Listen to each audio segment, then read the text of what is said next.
Hello there. We're here to tell you that we have so much more to offer you now at our Mixed Tees store. Not just t-shirts and hoodies, but we do have plenty of those, and new designs for that matter. You can also get mugs, and of course our brand new limited Amber Turds stained blanket. That's right, just for your bed or wherever you need it. So head on over to Mixed Tees now and get all your apparel and goodies from Midnight's Edge. Entertainment news today. You're such a dragon gay. Everything sucks and it's no good. That comes out of Hollywood. But there's one place you can go to get all your news and info, and maybe even have a laugh or two. You know it's true. Midnight's Edge after dark is life. We'll stand for nerds and geeks, we will survive. From Star Wars to Jurassic Park, it's Midnight's Edge after dark.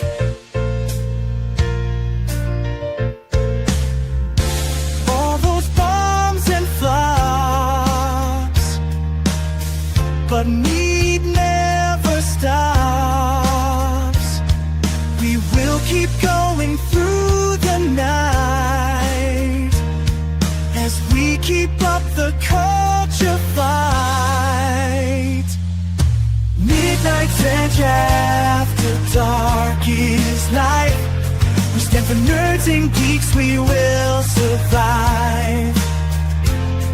From Star Wars to Jurassic Park, it's Midnight's Edge after dark.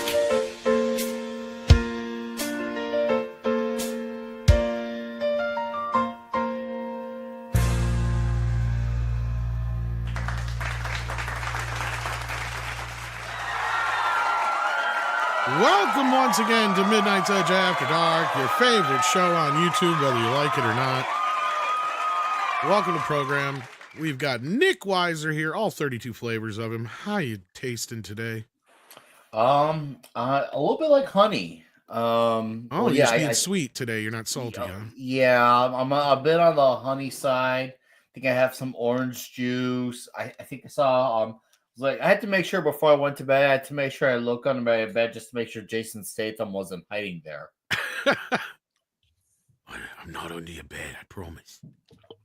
I'm a beekeeper. Beekeeper. Yeah, that's right. Tonight, Beekeeper on Toxic Tuesday. One of my favorite films of last year. It is. And we also have Price of Reason. How you doing, Price? I'm doing good. Happy to be able to make it. I was running a bit late with the traffic, but I just somehow made it. That's all right. Hopefully some other folks get to join us. If not, we'll see who gets in here. But we have FKHC 2005 sending in a trilogy of Super Chats. A trilogy. First one's for 2. And he says, clobbering time, sending out some love. That's right. We miss him. And then we got another one that says, get on with it. That's right. And we're on with it. And he says to call Nick Fluffy. Well, we got to get 9 more of those. And then I'll call Nick Fluffy for the rest of the show. Are you ready for that, Nick? So you got to remember. I'm Fluffy. Yeah, that's right. So whenever I respond, like I say, hey, Fluffy, what do you think about that? That's you later on. Okay. But we got to get 9 more $5 Super Chats. So Okay. that's how it works. That's our goal for tonight, because I think Mike's still pissed at me for calling him. You sounded very unhappy when you called him. He was not happy. But I told him today I got the the Accountant on 4K, so hopefully he'll forgive me once I watch that and tell him it's the greatest movie ever made and lie to him if he's not listening. I'd be like, my favorite part was all the accounting. There was just so much accounting. It was great. The way he carried the one. Accounted for in that movie. It was all accounted for. He audited so well. Oh man. Like I love this guy, that man. auditing kick, man. I've It's like seen some math dudes chop. audit before, Math but chop. this guy, it was hot the way he audited. I can tell why Mike loves this movie because, it makes him feel like he's a hero. But anyway, Mike's not listening, or he has said something by now. And Price is munching on something. Oh, you could hear it? We got somebody called Yeah, Two Penny that was Puppet. awesome. That reminds me of what you would probably be like a 2 penny puppet, a little finger puppet guy. A little 2 penny puppet. That's a new name. Wow, this must be a really good What you mic. chowing on, Price? Yeah, I can hear you going. It was peanut butter M&Ms. Oh, And those I are actually awesome. stepped away from the microphone. I was Oh, eating it. Price. Did you see the show where Paul told us No, that I he wanna was listen. the original peanut butter M&M? I didn't know that. Is that true? Oh, Shadow, what? yeah. Shadow? Yeah. What? Be the original peanut M&M or peanut Bro. butter M&M? Peanut butter. Sorry, peanut butter. That's what it is. Sorry. I'm eating peanut butter M&M, so I'm wondering if he's the peanut butter or peanut. The peanut Well, butter does M&M. He does was that only mean for Price is eating Paul right now? I'm eating Paul. That sounds really bad, but he yeah. was for the first commercial. Yeah. Why did they remove him? He must have been. He I don't must have know. upset them. Maybe he posted some naughty tweets. And the way he told the story, he kind of gave them the idea for part of this because he was all like, I think I won the audition because I did the whole Sally Field, you like me, you really, really like me. That's what brought it up. Wow. And It's then like, motherfucker, every show he tells us he did something Ladies new. and gentlemen, this is it. The launch of new peanut butter M&Ms. I'm so nervous. You guys That's are him. a tough act to follow. Come on, you're part of a proud peanut heritage. Find this peanut butter in a famous milk Oh. chocolate. You're covered in our delicious candy coating. Like us. Oh. You wear that M with pride. Just say the magic words. We melt in your mouth, not in your hand. They'll love you. They do love me. M&M's. The milk chocolate melts in your mouth, not in your hand. Yeah, that was even before, like, John Lovitz was one of them. Remember so that? why wouldn't they let him continue to be the peanut butter I M&M? don't know. He never said why. I think he said he only did the one. I think That they would've been a changed all great- the characters over time anyway, because like they gave the peanut one and the main one the totally different like personalities. Right. Also, eventually they became like big fans of social justice and weird things like Yeah. that. So Yeah, the green M&M's trans now, I guess. right, yeah, they It all used to have, be like, a Reese's Pieces. they have a bunch of pronouns now and all those M&Ms, I guess. Oh yeah. Speaking of controversial pronouns and all that business, not that these have to do with pronouns so much, but this story dropped today. When we get a few more, I will call Nick Fluffy. This is true. FKHC 2005 sending in yet another 5. Thank you for that. So get behind him. He really wants you to help me call Nick Fluffy. I almost And feel I'll like call and I'll tell you what, I'll add a bonus in. I'll call Nick Fluffy and I'll call Price Stuffy since he's a little stuffed animal. Ooh, that's like Okay. it'll be like you're like He goes embracing again. He's I can live trying with real that. hard. Woohoo! So we'll have Like Fluffy and Slippery Stuffy Doughboy. if we can get a few Woohoo! more. We need like 7 more. So all right, let's get into this story about Snow White because this was we knew a lot of this stuff from all the rumors and everything going around, but I guess this is some sort of official write-up of this. So you got inside Disney's Snow White fiasco, death threats, beefed up security, and social media guru for Rachel Zegler. So interesting title we have here. So let's scroll down through this. On August 12, 2024, 3 days after Rachel Zegler hit the stage at Disney D23 fan event to introduce the first official trailer of Snow White, she thanks the supporters effusively in an X post for driving the teaser to 120 million views in 24 hours. 1 minute later, she added an afterthought in the same thread, and always remember Free Palestine. Oh yeah, I remember. Do you remember? I remember. Which I addendum? remember. Yeah, that addendum, which amassed 8.8 million views, nearly 4 times the number of the initial post, quickly made the rounds, with many inside the studio expressing shock that the Snow White star would commingle the promotion of its $270 million tentpole with any kind of political statement. Yeah, I'm sure they were in shock. That I pushed the X for doubt. A Disney executive raised the studio's concern with Zegler's team, while the film's producer, Mark Platt, flew to New York to speak directly with her. But the actress, whose relationship with the studio began to unravel in 2022 during a contentious West Side Story Awards season campaign, and continued as she trashed the beloved original, Snow White, stood her ground, and the post remained behind the scenes death threats towards Zegler's co-star Gal Gadot, who is Israeli, spiked, and Disney had to pay for additional security for the mother of the four.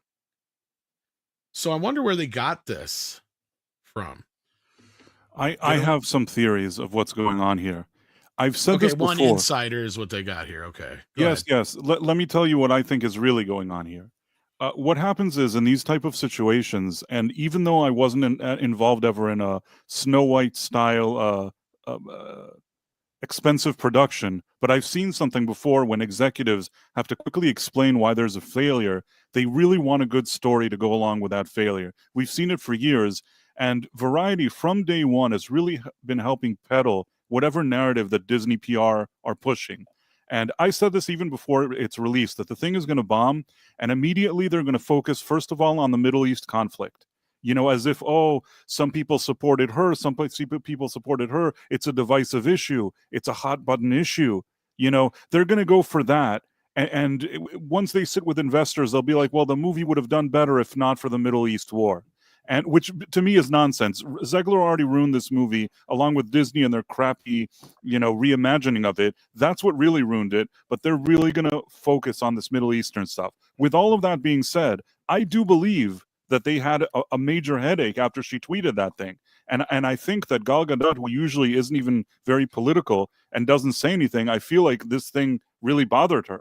And in addition, I even think that Disney, maybe in order to, I dare say, appease her after all this like death threats and whatever was going on, they gave her the Hollywood star, which Disney bankrolled. How did she suddenly get a Hollywood star? And she was thanking Disney. Why did she thank them? They probably said, listen, you're going to have to be a good sport. Take some pictures with Zegler. Say you don't hate her. We'll give you a star. We'll give you extra security. Yeah, that makes a little more sense with looking back on everything. Like, I believe this. Anyway, it goes on to say she understood the repercussions of her actions as far as what that meant for the film, for Gal, for anyone, says one insider, which is kind of basically them saying she did it on purpose. Right. And I'll tell you why she did it on purpose. The trailer, this is the part that people never even focus on, because I've seen people are like, she's so stunning and brave for speaking on the issue. First of all, she's not stunning and brave. She's an idiot. But the other thing I'll say is that she only spoke about this issue after the trailer was being downvoted all over the internet. And a lot of the comments were like, Gal Gadot would never be jealous of her and her beauty. That was a comment that you saw all the time. And as much as Zegler is probably trying to pretend there's a good reason, the main reason why she's, in my opinion, this is what I think she is, a complete bitch, is first of all, before anything else, she didn't like the way people were talking about her.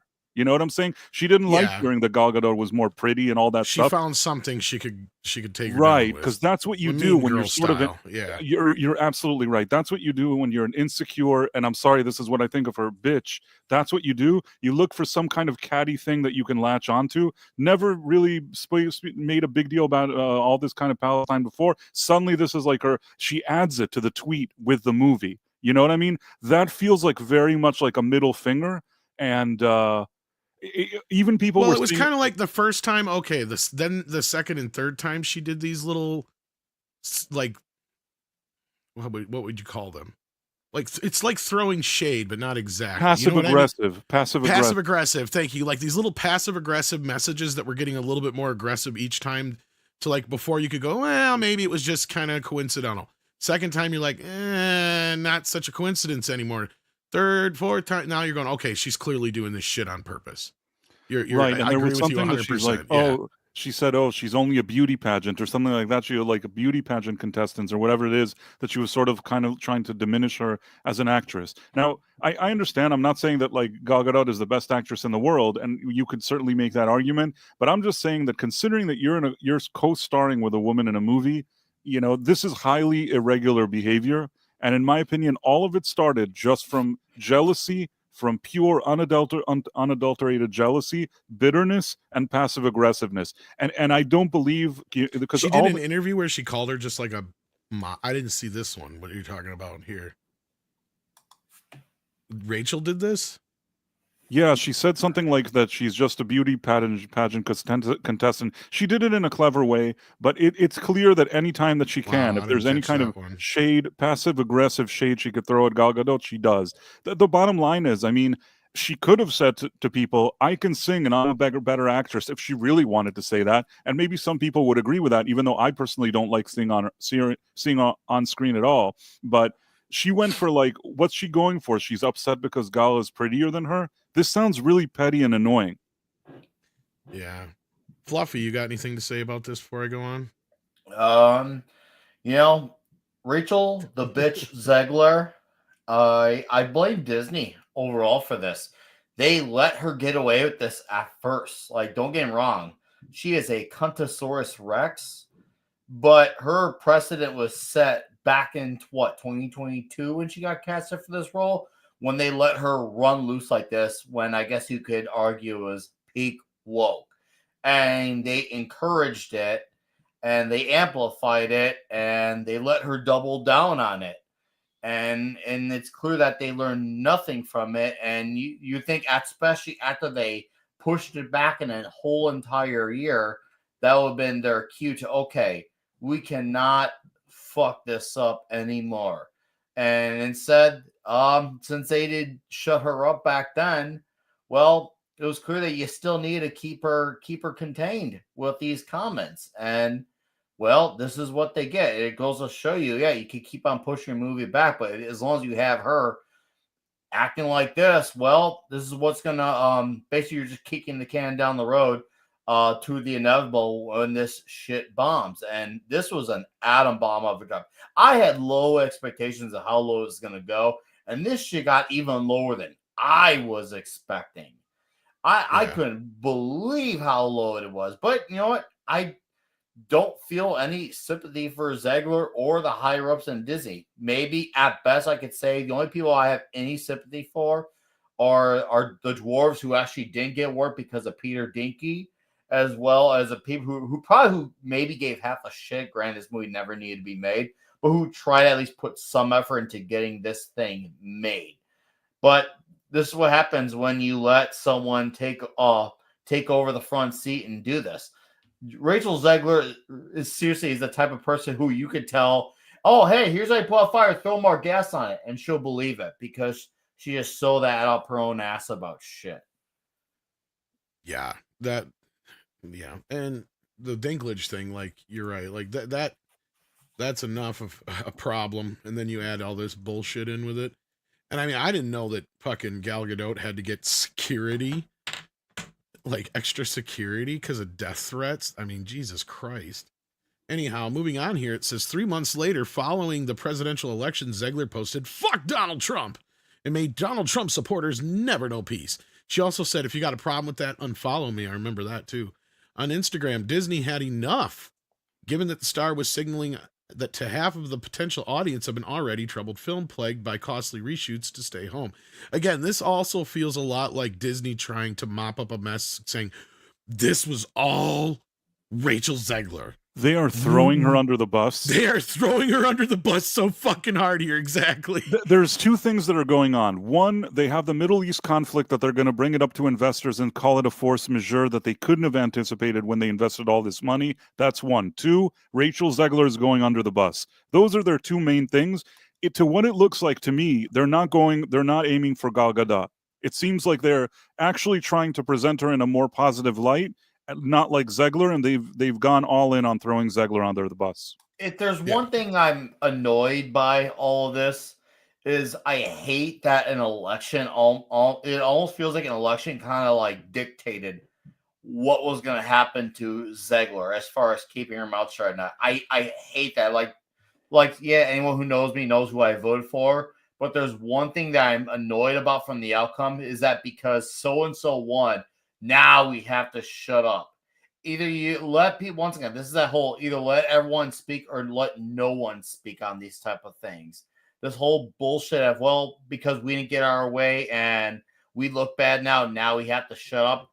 You should just at this point you should just shut up then in retrospect, not just because it was this particular outcome. This Right. is Disney already set the insane precedent, that- is what you're yeah, saying. I hate that Hollywood is letting what they do be dictated by politics. That's what drives me even more insane. Or Stay more, the fuck away from this shit. or if I may refine what you're saying, if Kamala would have won, they wouldn't have apologized for anything. That's my freaking issue with this. If she Yeah. had said anything, yeah, this movie probably would still bomb the same way. But because it wasn't the outcome that they wanted, now they have to backtrack. But they sure as shit would not said so had she had been elected.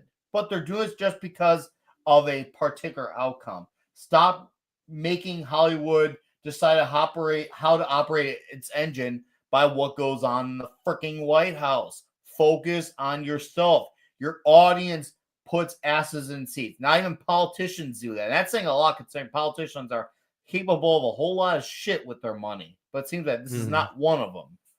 Well, and I agree with you wholeheartedly that this is clearly Disney's fault. They set the precedent. They allowed this to happen. And considering they went back and did reshoots, you know what they should have done? They should have sonicked her ass. They should have been, if they told her not to do this and she refused to take that fucking tweet down or Instagram post or whatever. No, it was a tweet. That's right. Either way, all that shit. If she wasn't going to comply with what they said, I'd have been like, all right, that's cool. You can go do your Palestine, this, that, the other thing. You're no longer Snow White. We are going to recast you. We are going to reshoot the film without you. And I don't think it'd have been that difficult. I don't think it'd have been any more difficult than what people, because everybody thought it would be difficult to do with the Flash too. But the only thing there that was a bigger problem was that he played so many roles, not so much that it would be so difficult to remove him, because like I was told, like 80% of the movie shot in front of a green screen. And it's probably the same goddamn thing here with Snow White, right? So I would have been like, goddamn serves right. Because at this point, this is basically comes off to me like, we told you not to do this, and if you do this, we're going to end your fucking career. This is the beginnings of that. This is the beginnings of goodbye, Rachel Zegler. It was nice to know you in Hollywood. Maybe you can make a comeback in a few years. You're going back down to the minors. She Well, already knew this. She already But, knew yeah. that, and I think that when I saw her apologize for the Trump thing, I knew, first of all, that Disney, for the first time, and this is what Nick said, because of the elections, they were worried, and the other, more than they'd ever been. And then at the same time, they also even had to have understood that this would have a negative impact on the movie with all the reshoots and all that stuff.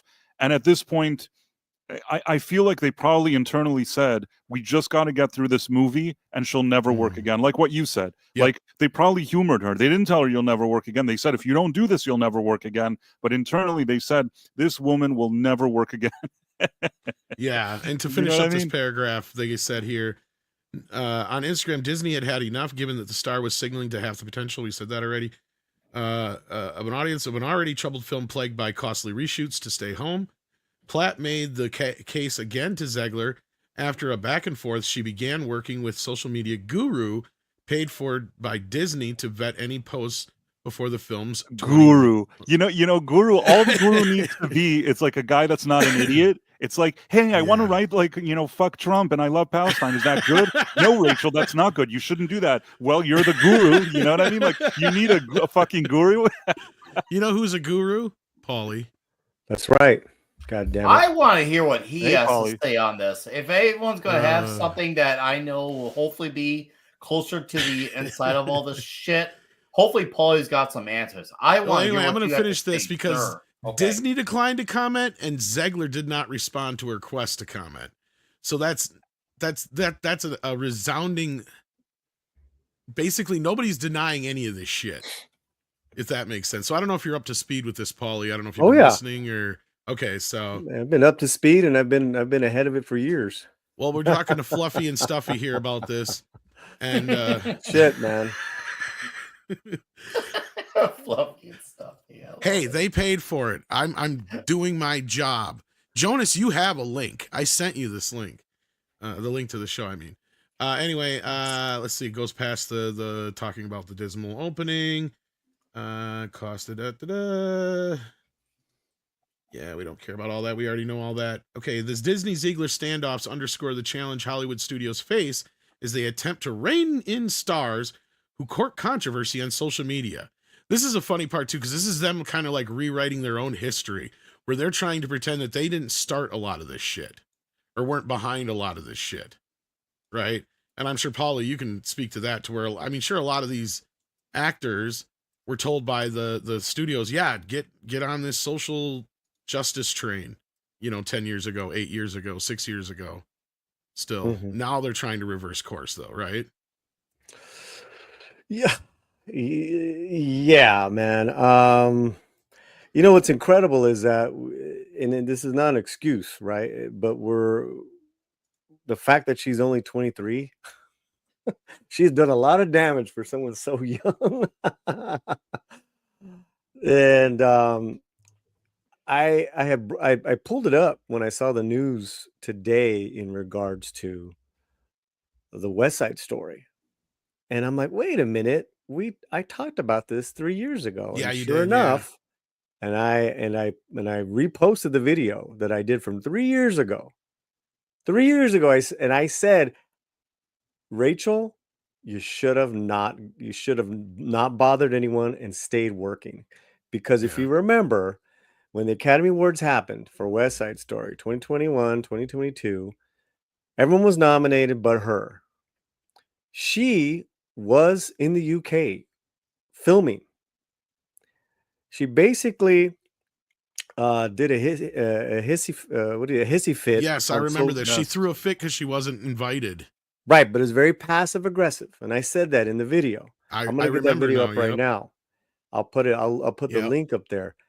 But and this Go ahead is and share it in the early chat, yeah. 2022, man, where I said, Rachel, stop this shit. Even if you think you're right, let other people point out that, hey, maybe you should, if the movie that's been nominated for Best Picture, maybe you should have the lead actors there. But you don't do that. Never do you do that. You just shut up. Plus, you're in the UK working on Snow White.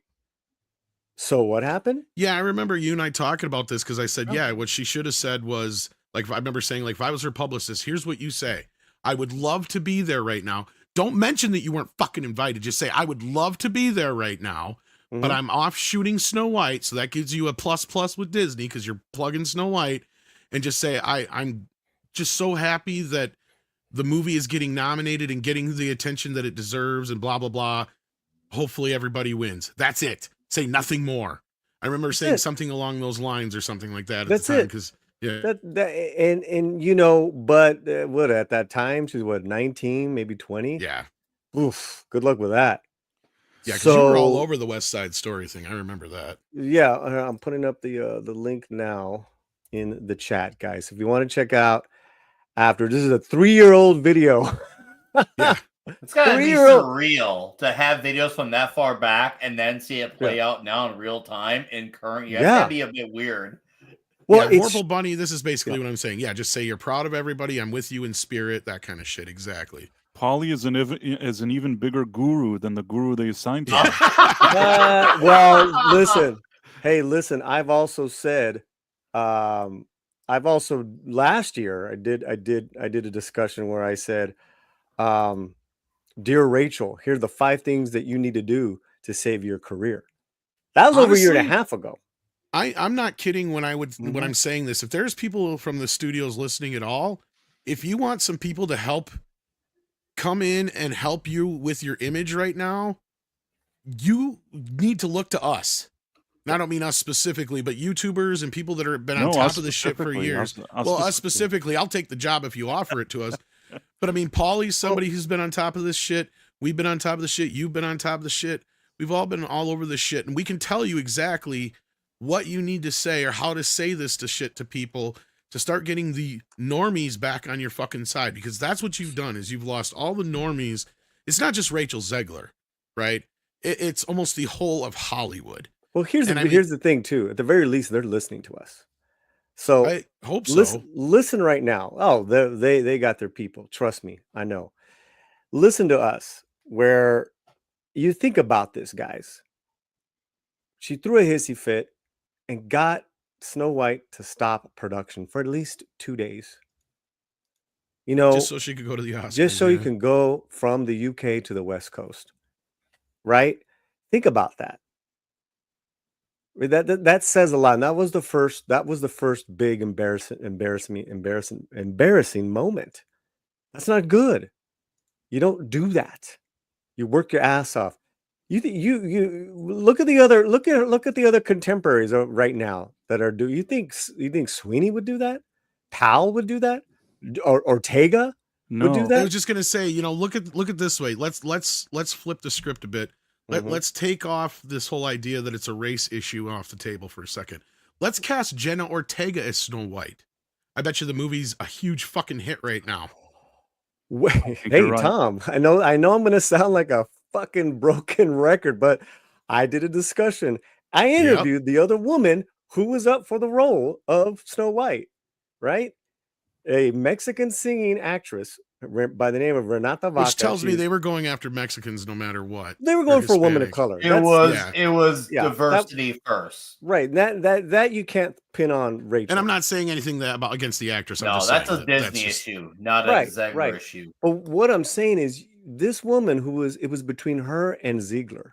This woman is so likable. She's so cute. She's so funny. She's so sincere that you're like, okay, I'm gonna give it a shot. You got the Snow White face, but it's not what I'm expecting. But I'm gonna give Renata Vaca a shot. And just like with Jenna, when you gotta remember she's done some race swap and stuff too. But we give them shots. Why? Because they don't shit on the fans. And Yeah, they're not only good. that- I mean, if somebody is good at what they do and they're nice to the fans, those are usually good qualities to have.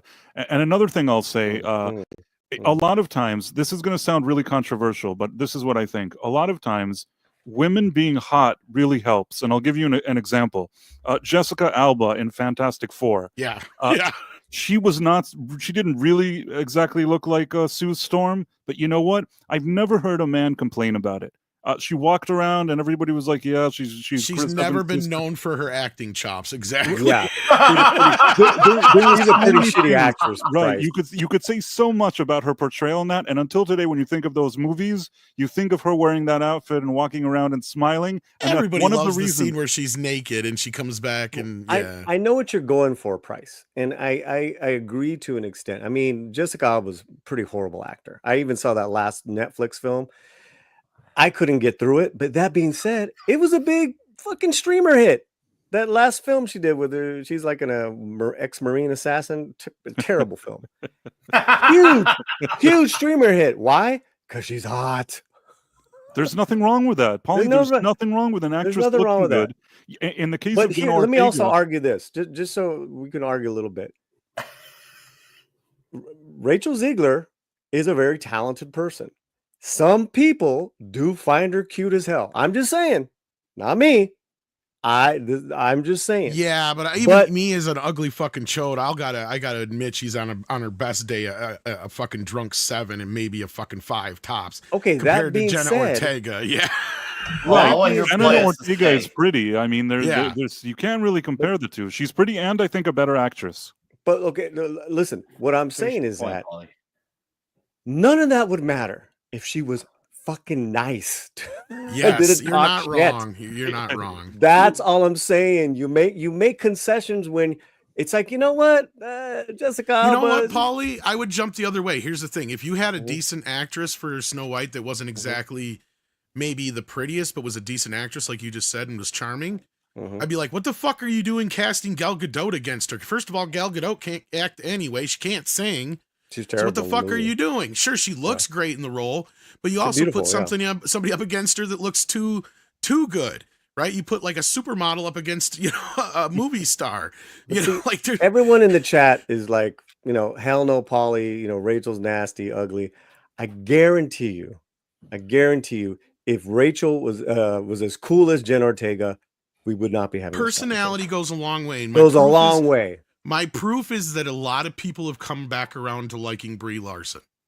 and have forgiven her. But here's the intel that I We have. all She know shut the why fuck they came up. back to liking her, because she worked out big time, and you could see the difference. Well, she shut the fuck up too. That was the other Yeah, thing. No, and not only that, when they interview Brie Larson, she says, "You know what? I don't want to talk about this topic. It's not good for me to discuss things like that. I don't want to deal with this." And the fact that she even is that kind of aware of the whole situation, she seems a lot more humble now. That's kind of what I was getting at. Yeah, she Yeah. just is like she shuts it down. Here's the intel I Sorry, had gotten. Paulie, continue. Sorry. Here's the intel I got yesterday when we were live. Remember, we were texting.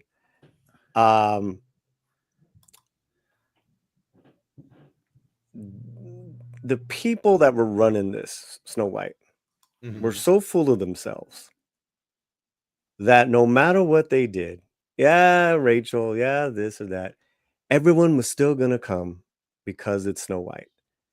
That's They how really far. thought that. That's how believe you far. on that, Paulie. I believe is- it. That's this how is- a lot of them think. They think because the name is there, that will bring these people no matter what. That's why they thought they could get away with all the political jabs out there. And this is unsolicited. Like I had text about a couple other things. This is. I remember when you were getting these texts. I do. Right, and this is a remember, yeah. person that I know, like as a person, face to face. So that's roughly like 24 hours before this story dropped. Exactly. That's what I was like, oh my God. And I haven't bothered that person again. But I was just like, whoa, my God, we got to talk about this because that makes sense. Right. And when you're overconfident in your take and your vision of this, and then all is going, obviously no one's going to see this movie. That's what's happening. So what are you doing now? Just like you said, Tom, you're dictating the media story game right now. Just like Price was when you had posted that. I almost responded to you, Price, but I was like, oh, let me try to get on Midnight's Edge After Dark here. What did I post? Just about the Gal Gadot, and getting the security and all that stuff. I mean, X or what he was saying here before, you mean? On X. That's why I got over here, What All right, price so moving on in this paragraph here, Jonas has a question for Paulie. It says, what about Sean Bailey's exit? Well, it talks about that here at the end, I think here. It says, for her part, Gadot kept her comments on geopolitics limited to offering support for civilian hostages taken during the October 7th Hamas attack and did not mix that message with the promotion of the film. Zegler had already strained nerves at both the studio and Steven Spielberg's Amblin partners when she complained on social media that she wasn't invited to the 2022. Yeah, as you just pointed out. Okay, and here's another thing I want to point out about fucking her stupidity in this fucking thing. A lot of people have said, oh, she's safe because of Steven Spielberg. Did everybody suddenly forget that Steven Spielberg was Jewish? He created a Frankenstein's monster. He's probably regretting that shit now. That. I was going to say, he dropped Shia LaBeouf like it wasn't no fucking thing because he called, what was it, called Michael Bay a Nazi. Michael Bay, yeah. Yeah, that's exactly all he did. He was like working for a Nazi. That's what he said. Something along those lines. Wasn't it, Paulie, I think, if you remember? I don't remember. Yeah, but anyway, so Steven Spielberg just like dropped him like a fucking dime after that. And and after this, I don't think Spielberg's going to have the time of day for Zegler is my point. But anyhow, he's never going to work with her. I don't think he's ever going to work with her again. Never say never, but it's going to be a while till we see a Zegler in a movie. You got the guy who made Schindler's List. Okay. Oh yeah, I mean Steven doesn't need to. No, but I also want. No. What I mean is he's not going to sit lightly with somebody who's all pro fucking Palestine and doing the shit that she's doing. So up until today, the narrative has been like, well, Zegler is. Was really that Megan Fox? Then what the fuck did he dump Shia for? Shia was like in her camp. He was kind of in her corner. Okay, it was whatever it was, but he dumped him. And then I think he also said Shia that Steven Spielberg doesn't make good films or some. There was weird things. I don't remember what it was, but trust me, Shia's an idiot. Anyway, we're derailing Paulie. Sorry, go ahead. No. This is all part of it. Again, it's just the overconfidence from the committee that put this movie on, and that's those are the words from my intel, right? That it was always done from a committee, and the safest bet, never what was best for the movie. Overconfidence because they probably thought people would see it no matter what. Well, and I can see where they're coming from. To this point, when this movie had went into production, keep in mind, when this movie went into production, Yep. all of the Disney remakes to this point, aside from the ones they buried on Disney Plus, had pretty much all been billion-dollar hits. So, like with the Marvel films, I can see where their mentality was. Same thing with Star Wars. But hey, you know, that's hubris. That's That's what the got thing. them to the... They want to translate what was going on in Marvel and duplicate that to their Disney remakes and their Star Wars movies. It doesn't matter what we do, off camera, because this thing exists off the name, and people jump into it just because the name is there. And yet, I'd say maybe that worked for Marvel to a point, but it goes to show you there's a lid on those type of ideas, because it wasn't obviously the behind the scenes that hurt Marvel. It was their quality of movies, and they don't seem to separate those things. They tend to think when one thing fails, they all fail for a particular reason. Will they make that connection with Zegler, though? I don't know, because I feel like they still have gotten it to why they haven't been succeeding with Marvel either. So how am I expecting them to figure it out now versus when they still can't figure out with Marvel? Yeah. And you know, Tom, okay, go No, ahead. go ahead. Go ahead and finish your thought, because then I was just going to read some more. Yeah, I was just reiterating, guys, into the chat, was that up until this article, up until today, the online chatter was that we still support Zegler because she was great in the film. The film was bad, Disney bad, right? And then there is a huge riff in the Latino community of, do we support her because she's Latina, even though,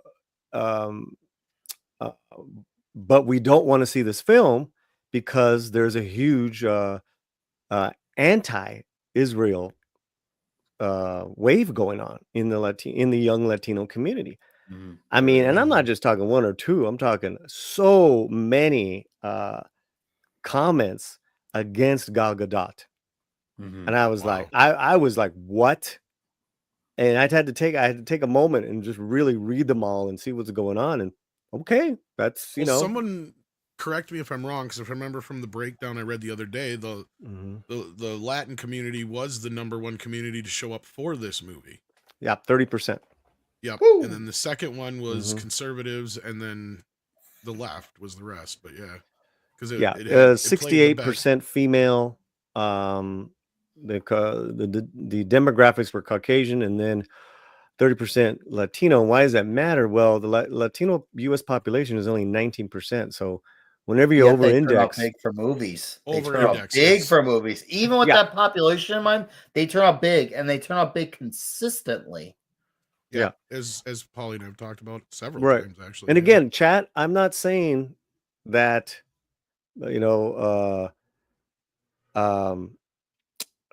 I'm just reiterating what I read online chatter, and it's not just one or two random comments going against Gal Gadot. It is a lot, okay?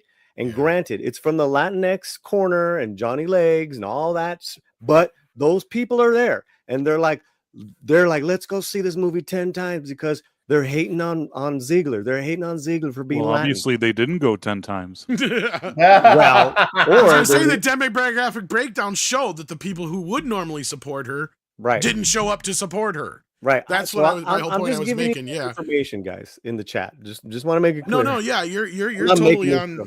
You're on point. You're the messenger. All right, so I'm continuing on because we've got to get to Sean Bailey Hill. A film distributed by Disney. Sources say she was just had begun production on Snow White in London, and Sean Bailey, then president of Walt Disney, which also produced West Side Story, motion picture production, declined to cut her loose for the telecast.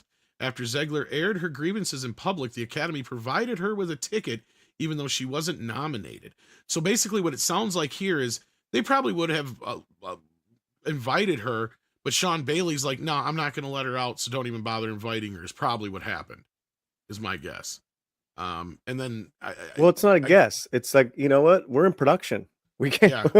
we can't let our fucking star who just began filming, we can't let her go right now. This is the word. But that happens all the time, right? Even people who have won, they're on location filming. Well, they can't make it. They're filming. That happens. So Yeah, that was already a red flag early on. For instance, Michael Caine won his Oscar while he was shooting Jaws: The Revenge, if I remember correctly. Yes, that's true. But anyway, so what's your feeling about Sean Bailey leaving? That was what Jonas had asked about. Because he I don't left know, and I February don't have 2024. intel on Sean Bailey. Oh, I okay. could now that there's I can ask. I can ask, but I All don't. right, he'll have to get back to you on that one, Jonas. Hey, Sorry, finally Mikey Jonas. shows up, even though we were talking about him earlier. Jonas. His ears must have been burning. By the way, I wanted to say something to Polly that initially, when you had that scandal with the ticket, with the Oscars and not getting invited, I was kind of thinking along the lines of what you were saying. I thought to myself at that time, she's a young lady, and she doesn't really understand how to sort of tactfully navigate within this industry. And I thought to myself, maybe she'll learn. Maybe she'll get a little Correct. more mature. We gave her Maybe the leeway. Right. And that's what I was thinking then. Even when people were kind of ripping on her, and then even some of her weird comments and people ripping, I said, you know what? She's kind of just an idiot in the, you know, she not idiot. She doesn't have the experience and she doesn't know what she's doing, and maybe she'll learn. I said that even then, even though it was very embarrassing and cringe. I even said that then. Once she started with like all the free Palestine and whatever, and all like the F Trumpers and whatever, that's it. I mean, that's already, you're just, you have no brains if that's what you're doing. That is the way to bury your career. But it's not How is just she- one thing. I'm sorry. No, you're good. You're good. No, I was go gonna for it, say, bro. Okay, how is someone like her supposed to change when all she does is surround herself with like minds like that who are very driven by activism and nothing else? Like, let's just say genuinely somewhere in her, there's a part of her that wants to be a serious actress. Well, I mean, you know who you surround yourself by, and if she's just going to spend her time being an activist, she's not going to really accomplish anything. She can't even have a redemption If arc I may, I if think she the continues answer's, to do this stuff. if I may, I think the answer's in her actions. Because if she cared more about being an actress, if this is true, and when Disney said knock your shit off, then she would have knocked her shit off because the whole thing would have been an act because she was doing it to be an actress to begin with. Because she thought that's what the studio wanted. But she doubled down on this shit. That tells me she is more about the activism than acting. At that But moment. also too, She has no like interest in this. Like Gal Gadot actually has a vested interest in the other side, right? But anyway, sorry, Paula, you were about to say. no, man. This is, we're all talking. This weekend, what happened is her bottom, is her wake up call. It's undeniable, right? It's undeniable. There's no way around it. Y'all didn't make money. No one came to see your fucking movie. And you can make excuses here and there, but guess what? No one came to see your movie. Can I say that again? No one came to see your film, which shocked me. Yeah. Even if you're on top of the world, and everybody wants to see your movies, I still think that you should be very tactful when talking about potential customers and navigate in a way that's more kind of neutral. And she didn't do that. And at the end, the only way you can get away with it is if you act that way and the movie makes billions. Cynthia Erivo was really annoying, but that movie somehow made money, so nobody's saying anything. Because she played right to the audience. That's why it worked out, that one. I guess. This is the thing, and I put this yesterday on Twitter because I said it last night on Toxic Femme. I said, Disney, you lost money because guess what? Cats don't go to see movies, kids do. And I was saying that because one of the biggest demographics was conservative families. Families being the key operative fucking word here. And who doesn't have kids? So right now, you know, Alyssa Marie in the chat was saying like, if she put up, oh, you know, Rachel posted that. She kind of reposts. We're #1 in the UK. We're number, you know, like she's She's trying. They're just band-aiding it, right? Yeah. She's not blind. She knows. And then this shit comes out. This is not good. She's probably trying to save her own ass right now. Anyway, so the next paragraph goes on here to talk about what she said at the D23 thing about how the original Snow White would act and how it's all, you know, weird, that whole thing. It even gets into her voicing out against Gina Carano here, which I'm surprised. I got to give Variety credit for bringing that up. And then it goes on to say, they say all press is good press, but in Snow White's case, they were unabashingly wrong. says the box office analyst Jeff Bach of Exhibitors Relations. Too much negative controversy surrounded this film for years.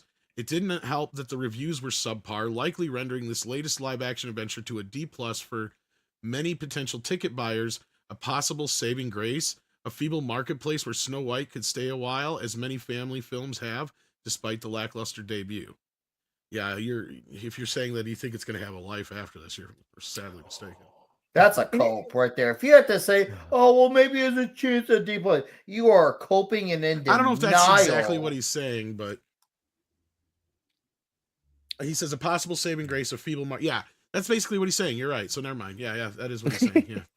I just wanted to double check. It's easy to see what you're saying from a mile away. He's coping, so he needs this to have some level of success, so he could say, "Oh, look, hey, here's something. Here's something." Yeah, and then there's some cope here about COVID and other bullshit and actor strikes and all that bullshit. Who cares? Yeah, no. The reshoots happened because of the controversy. This is where they're spinning a bit. For some reason, they're completely overstepping the Peter Dinklage shit, because that's what kicked this whole thing off to begin with. That was a major thing. That was a major thing. That set this thing on a pedestal to begin with, yes. You know, because you had a lot of what do you call them? Midget actors? I don't. Sorry, guys. Little people, little persons. All right. Whatever. Coming out against coming out against this movie the last couple of weeks. You had Lila Hart on last night. Mm-hmm. You know? Yeah. I mean, how many Next time, slings? make sure you put a space between Hart and on. But yes. Well, how many slings and arrows can a production take, man? You guys like that? No, I know, right? That was good. You know, I think not only it's sling and arrows, but also it kind of emphasizes the hypocrisy over at Disney to claim that you're so diverse and inclusive that you would take 15 jobs because apparently you get 7 of the little people, but then they also have stand-ins and different things like that. You took away about actually be up to 3 times that, because if you count stuntmen too, right? So you took away, let's say 15, 20, whatever it is, jobs of little people who are people with disabilities. This isn't some clever pronoun thing. They are genuinely people with disabilities. Almost any little person that you meet has had terrible health problems in their life because of that their bodies are small. There's a lot of things that go wrong medically. So basically 20 people, let's say, that were disabled were thrown out. They were auditioned initially. They pulled the plug on all of them, and they took the diversity gang, and then they did the CGI dwarfs. I mean, did you see the film? This company that claims to be so diverse and inclusive, actual people with disability were thrown on the street, and nobody is saying anything. That really bothers me. Price, did you see the film? I did see the film. Can you tell? I mean, I could tell that the dirty hippies that were in it, his merry gang. Can you tell they were just all their storylines were edited out and reshooted out? I mean, it was a joke. I agree with you 100%. And what I thought to myself is initially they brought them, the hipsters, as the replacement for the little people. And then once people already saw those pictures and they said there would be CGI dwarfs, firing the diversity hipsters we saw pictures of would have not helped Disney. Because A, they fired diverse people. 2, it looks like Disney has to admit to a mistake. So what did they do? They said, like, fuck it, let's just keep them in the movie. We'll have CGI dwarves and the hipsters, and we'll somehow make it work. But as you said, Polly, it doesn't work. It's weird editing. That party that they're all having together at the dwarfs' place, that they're all celebrating, that looks like weird edited green screen crap. I agree with you 100%. No, it was like an after school romper room. Romper room. I agree. Well, considering that there were auditions and then they said right away after the Dinklage stuff that they were going to make the dwarves into magical creatures, I'm not convinced that the hippies and the dwarves were one and the same always or ever were, but I do think that the hippies story got sidelined a bit, because also Steph kept saying that, I haven't watched the film yet, but Steph was saying last night that it kept feeling like every time you turn around and the dwarf story would end, they'd turn around and bring them back in some way. Totally. Yeah, so like the shit. It was because it was reshot to shit all over the place, so they probably did some pickups and other They crap tried to try very hard to, again, I gotta watch it yet. I gotta don't watch really it. want to, but just But to also to, speak you on know, it. But yeah, so whenever you see a film, guys, and like you see a background person, and they're always there, and they're Mhm. always there, and they're in another scene, and then at the end they're celebrating with the lead, but they never say anything. That person's role has been edited out of the film. yeah, There gotcha. was a black one of the Mary bands. There was a black woman, Mm, and she literally had a scene where she's holding Snow White's hand, and they were like, you know, recoiling and celebrating together. I'm like, who is this person? yeah, they never had a moment together before that. Is what you're saying? Nothing. Never Right. had a moment before, Yeah. and it's I like, th- okay, you know. aside from everything we've talked about with Zegler and the Mm. lessons we should learn about with Zegler, I think we need to think about another lesson here, as you guys wisely mentioned about how Dinky was kind of like the spark that light this fire. We need to like not always just take what people say, whether it's activists or celebrities being activists, as well, they said this. Now we have to listen to them and change this because so and so said so. People are going to make noise. And this is not just a new thing, not just a woke thing. This has happened throughout time, whether it's about politics or just things in general. Just because they have a complaint, it doesn't mean you have to accommodate to them and say that their complaint is valid. Just let them make their noise and just move on. It'd be one thing if what he said and did translated into dollars, but it's clear that once again, Snow White's movie did not translate into dollars for the activists and for them trying to tailor to, oh, hey, look, we got rid of the dwarves, we put in CGI. Oh, hey, look, we're constantly talking about Palestine. None of this works. And it'd be one thing if you try these things, okay, fine, as annoying as it is. But we've been through what, half a decade, if not more of this, and it's been failure after failure after failure. So it's not just even about the politics aspect. Thought stop listening to these types of people. They've had more than enough chances to show their faces and support these things. It's clear that they don't. They just talk about these things. They want people to do what they want to. They're not actually out there to be fans and get invested like in the stuff like we do. They're just in there to make orders of us and want us to listen to them, but they're not actually going there to pay their money to see these movies. They're not the ones there theorizing about these things. They don't pay attention, make YouTube channels about the stuff like we do. These people don't care about these things, period. Yet we give so much oomph to these people. We give so much leverage to them, and yet they're not the ones turning up. It's still the people, us, still saying the shit at the end of the day. And yet, why we go back to them? Why? Now, this next part here feels like some sort of cope slash spin slash I don't believe you, press X for doubt. So according to this, still there was no bad blood between two Snow White leads, despite press reports to the contrary. You are the press, Variety, by the way. You do know that, right? Sources say the actress got along well during production. Well, of course they did during production. And things only got awkward during the run-up to release. Yeah, that's what we were saying. And she fucking caused it to where she had to have fucking security, we're finding out. And here it is, you just pointed out before, guys, here it is. Case in point, Zegler referred to Godot as a professional pageant queen in one Instagram reply. Well, it sure does sound like there's some bad blood between them to me. Doesn't it to you guys? I call bullshit on that. I think that basically Gal Gadot is professional, and I feel like Disney probably reached out to her and said, listen, Yeah. you're the adult in the room. We're going to Yeah. give you a star on Hollywood. We're going to tell everybody we're not going to complain about you. You just be professional. Take pictures with her. We'll beef up your security. You and I are good, whoever spoke to her from Disney. And I think that Gal Gadot is professional enough that she went along with that. And then they even, absolutely. And you know, you want to finish this? Go ahead. I was just going to finish it up since it's almost done. It says, then they just go on to say some observers say that Disney fueled perception of the feud by scheduling actresses for separate events during the junket. Why else would you? At the March 15th premiere, which is skewed traditional red carpet. Okay, the spin in this part, I believe you Fluffy. I think this has to do with they're basically or Stuffy. Sorry, not Fluffy. I got him fucked up already. Stuffy. I agree with you. Like this was basically them saying they're trying to make Gal look better in this. I think is what they're trying to do, but it's just coming off poorly.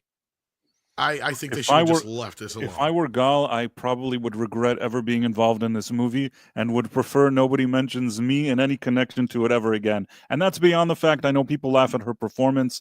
I think that with just quickly, I want to say this because I didn't say it before. I think that there's certain actors that maybe aren't the best actors, but people like them for whatever reason. They look nice. Maybe they have a Yeah, likable vibe. I think Gal Gadot. Jean-Claude Van Damme. Yeah, I mean, Gal She's Gadot. hot and sexy, man. Come well, on. that's why we were talking about Jessica Right. Alba I mean, earlier. Gal Gadot falls into the category. She looks nice and she has a pleasant vibe. People like that. Is she the best actress in the world? No. Would I put her in like a Shakespearean play? No. I think that the Queen needed to be played by like a Kate Blanchett or Olivia Colman or somebody that could actually step in and do that kind of evil witch Dozen thing. other actresses. Dozen other actresses. Gal Gadot, her natural vibe, which is her main acting skills, is she just kind of acts like herself. Is she doesn't have that kind of dark, mean-spirited thing. She doesn't really do that well. Well, you And never then believed she was evil in this you film. never believed it. She looked like Gal Gadot having fun on a set. Yeah. Better than and- nothing. At least somebody was having fun, but it's not even right for the character. Yeah. I mean, and no one's going after no one's going after her, for her political stance. A lot of these actors have really. political stances, but She wasn't aggressive. She wasn't aggressive with her politics. Only more recently, before the movie came out, and she said that she had enough. I think when she said she had enough, it was probably because of Zegler and all the backlash that she herself was getting. Yeah. But prior to that, relatively speaking, she doesn't tweet every second and talk about like the Middle East thing every second. On whatever occasions she's had, she said that she comes from Israel and she's proud of who she is and her heritage. And Well, I mean, I kind of feel bad. I didn't know it was this bad for her until I read this. Mm. Like, I knew there was the back and forth thing, but I didn't know she had to get security. I didn't know about all the death threats and shit. I mean, I knew about her speaking out now, but here's what I want to say, and I'm going to say something really, really controversial now. I saw some comments online, even when I posted, there were a few people that responded to my tweet, and somebody listed the things along the lines, oh, she loves like the Israeli, she's so fond of her Israeli people and supports her country, like this kind of snooty remark. And it's like, the US has been in a lot of wars. Imagine, there's some people that'll say, oh, you love America? Well, what about like, Hiroshima and then Nagasaki? You know what I mean? It's like, you love your country. What's wrong with that? There's nothing you can do. Sometimes there will be wars. Sometimes there will be things that are not good in wars. people make mistakes. Yes, but also you come from a certain place. To say that this is where I'm from, this is my home, I love this place, that doesn't make you a bad person. And I think that that's for the most part what she said. She wasn't trying to tell people like how to feel about the conflict. Well, and she was also in the military, right? And she's still very much one foot. Like, there was a bit of controversy over her heritage, or however you want to put it. She even did in Wonder Woman, but she didn't say shit. But she did do that cringe Imagine video. Yes, Listen, they're all. That's true. We forgot about that shit in 5 minutes. That video, as cringe as it was, her worst shit has nothing on the least worst shit of Zegler. I agree too. Zegler is much worse. Zegler is wins her in every category when it comes to being like annoying. Either way, like, I mean, we'll get into this a little bit more maybe in another show, but like, we got some super chats to get into here that have been very patient, because FKHC 2005 did some heavy lifting here. It says, call Nick Fluffy. Then he says again, call Nick Fluffy. Then another one, call Nick Fluffy. And then Jen sends in 5 and says, for Fluffy and Stuffy. Well, hopefully I've lived up to the expectation thus far. FKHC 2005 also sends in another one. And then D-Bud says, we want Fluffy and Stuffy as long as Stuffy doesn't stuff Fluffy. Said that 3 times fast. Well, I said it pretty fast that time. And FKHC 2005 sends in another one. And Jen sends in another one. And then FKHC 2005 again sends in another one. And then John Riker says with 10, do you think they will ever remake the movie Rad? It's about kids that ride BMX. I know exactly the movie you're talking about. Not unless there is some kind of bicycle craze that takes over again, like that did in that era with BMX bikes. Otherwise, I would say a big fat no. But never say never. Like, if all of a sudden bikes become hot again, yeah, sure. There was a movie called BMX Gang with Nicole That Kidman. too. Yeah. There was a few of them in that era. That's what I'm saying. That was a big kind of like that and Oh, skateboards. Yeah. yeah. Oh, like Gleaming the Cube Yep. with Christian Slater. Yep. And then the other one, Thrashing and stuff like that. Yeah. Gleaming the Cube is a ridiculous movie. I understand that people that like They're all skateboarding, pretty ridiculous, but yeah. that's like a cult thing for the people that like it. But man, when I first saw that movie, I thought to myself, like, and I was a young kid and I saw it, I'm like, this is some cheap ass 2-bit production, and I was like laughing the whole time at how idiotic it was. But I did like the skateboarding. But it's Every a one really of those dumb movie. movies is exactly the same. Like the ski movies, the bike movies, the skateboarding movies. They're all, a kid who wants to be the best at that sport, and then they get either just moved to a place or whatever. And it's like the Karate Kid thing. Yeah, Every or time. was it Only the Strong or something like the Only the Capoeira Strong one? Survive or something like that was another one too. There's so many of them. Yeah. Yeah. Goddess of Whim sends in $5 super chat. Thank you, Goddess of Whim. Says Zegler is aware Godot could bench press her, right? Yeah, probably. I mean, shit, she's like 2 times her height, I think. Yeah. She's a little hobbit. She'd break her. Zegler has nothing to do with that conflict. She doesn't know anything about it. It's not even like she would say, well, listen, I come from the other side. That's why I'm so supportive of them. She is literally just sorry, Polly. I know you're nicer to her than I am. She is a dumb, stupid bitch. That's what I think about it. Yeah. Weird. Listen, yeah, I mean, I'm not gonna, what do you call it? Dump on that, on that level. I've always, and not just Ziegler, but any actor I like or actress or is I try, my approach is of a tío, like an uncle. It's like, hey, get over here. This is what you got to do, mija. Come on, stop messing around. And But she's not. Listen, it is what it is, and again, I go back to like Melissa Barrera or Jenna Ortega. They're all very pro-Palestine. Melissa, was fired for it, but she stayed at her course, and now she's starting to work again. She is starting to work again because she is not insufferable, right? And she took a hard stance. You wouldn't, Jenna has made her announcements about Palestine. She's very classy about it. She doesn't talk down to anyone about it. And whether you agree or not, I think a lot of people like Jenna just because she has respect for the work that she does. She has so much respect for the work that she does that she got in trouble for trying to rewrite stuff. But all I could say is, man, I really hope that this person grows up.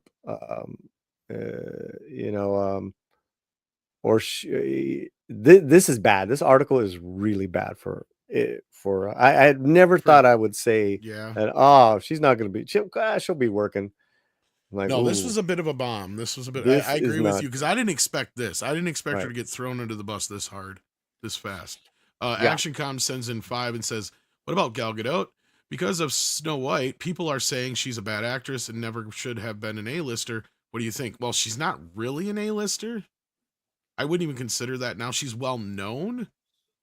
She does get a lot of projects, so all things considering, but she's never really opened anything besides a Wonder Woman film. Yeah. No, she was a memorable Wonder Woman actress, and she hasn't really been remembered for much else outside of that. Even an ensemble movie. She does great on streaming, I think is what Paulie was about to say. She can't open a movie. But she does a lot of streaming films. Yeah, streaming movies. Well, Wonder Woman doesn't count, and she's terrible in everything she does when she's the lead actress.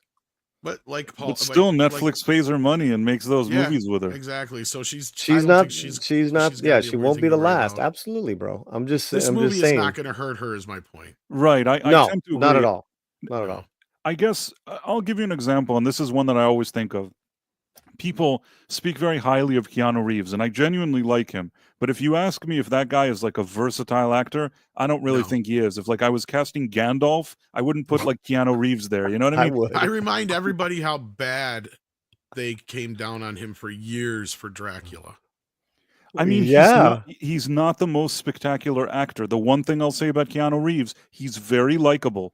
He has a likable vibe, Yeah. and you enjoy Yeah. seeing him on screen, and he does some good action. And I think that he's carved himself as a niche as a guy that you like seeing him on screen and you like seeing his movies. Even though I think collectively everybody knows he's not Christian Bale, he's not like the best actor, he's not Daniel Day-Lewis. You know what I Keanu mean? Reeves is just like He's great Jason with what he Statham. does. He's Yes. just like Sylvester Stallone. He's just like Arnold Schwarzenegger. He's just like John Wayne, Clint Eastwood.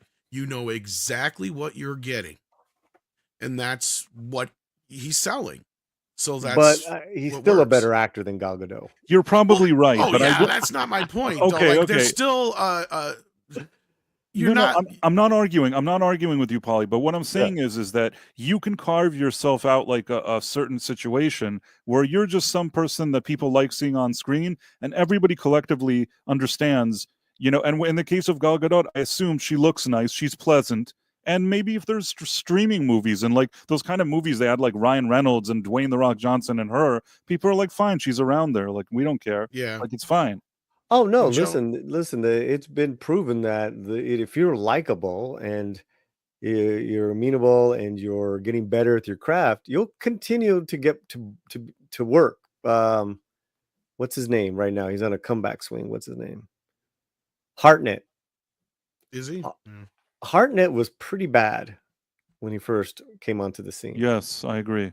Went away, came back, did the Penny Dreadful. He's done. He's in Trap. Oppenheimer. he's in Trap or whatever Trap. that's called. Yeah. He was good in Trap. The movie sucked. It fell apart. But I'm just saying is that if you're likable, like Hartnett is, in other cases too, people keep giving you chances. Mhm. Like Gall.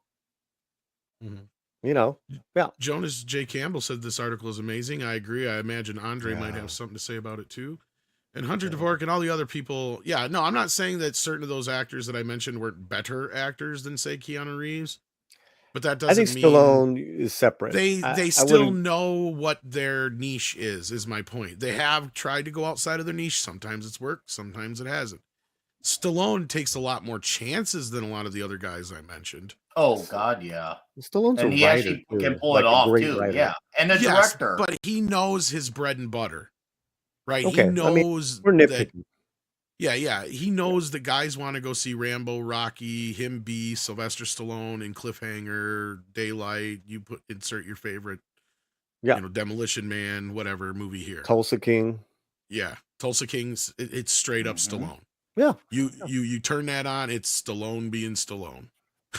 Yeah, Schwarzenegger's a better example just because he has less range and he can kind of only do like Schwarzenegger. But you know, He does Mr. Freeze and Schwarzenegger. Because what he and did the for Mr. Terminator, Freeze was he does act his unparalleled. ass off in the Terminator. Oh I will yeah, give him no, that. that's true. That's fair. He does pull off a good, cold, motionless robot for a Terminator. That's true. And that's one of my favorite stories, how he got that job. But yeah, if anyway, Zegler can grow up, she will make a comeback.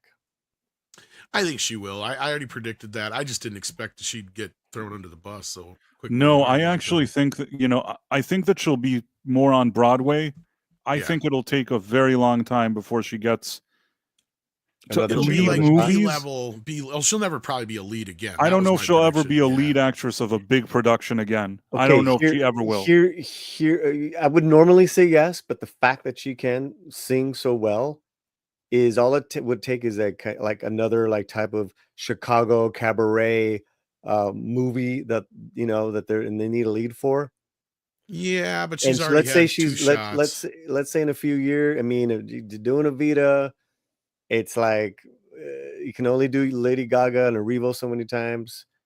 That's how Liza Minnelli got her Oscar, was Cabaret. Fair. Maybe Jen 10 years down the road, but I don't Sure. think it's going to be tomorrow. No, Jen I'm with you. McMahon sends a $9.99. Hey, Thank you so much, Jen. Says you build up a company so high that a crash is inevitable. It's reminiscent of the dark days of Disney before the Disney Renaissance that I think will happen again after Bob Iger leaves. P.S. Hey, Paulie. Hey, girl. Yeah, yes and no. It's a little different, right? Because Disney lost their way a little bit at that era, but it didn't quite go down to the depths that they have here. nor did they sink as much into the company. But all they took was a couple of good hits, and they got pulled right out of there. It wasn't just the animated films, because it was the live action films that kept them alive during the 80s. People forget that Touchstone Pictures was churning out tons of hits, like from Splash to, God, I just had the name in my head and I just forgot it. Ruthless People was the other one I was trying to think of.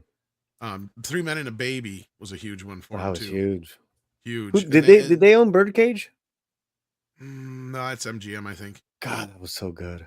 And then, so like throughout the 80s, those kind of movies really kept the company afloat. And then Roger Rabbit and Little Mermaid really brought animation back to the studio. Little Mermaid.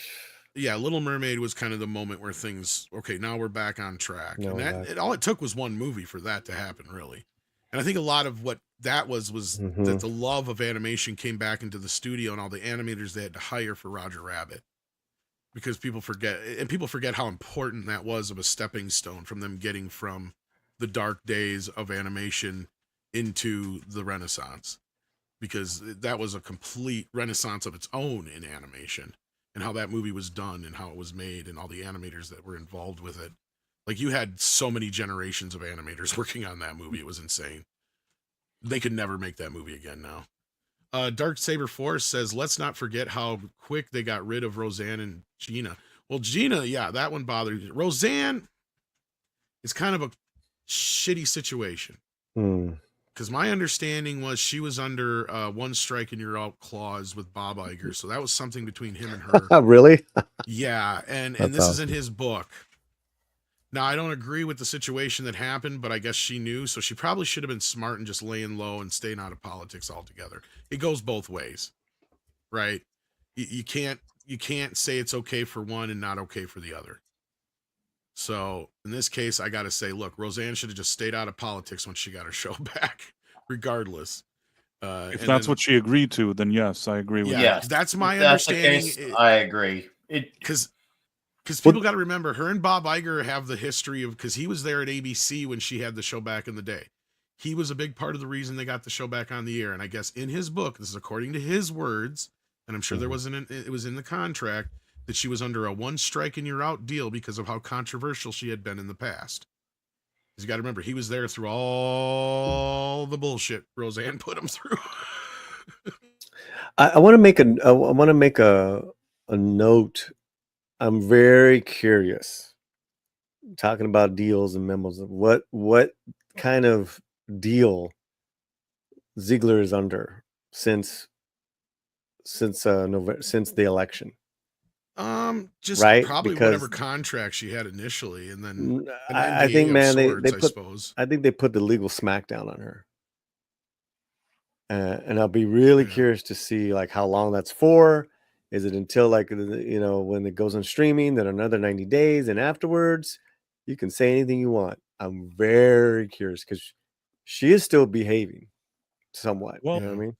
First of all, whenever you sign this kind of contract, especially for a big studio production like this, and you know this as well, Polly, they have a lot of these kind of clauses where they say to you, if you do something, all those kind of moral clauses, or do things when it comes to the PR or promotion, any kind of disparaging or anything like that, there's usually damages within these contracts that are like, you'll owe us like $2 million if you do this. They actually put that into agreements. Now, what were you saying? I got 2 points to that.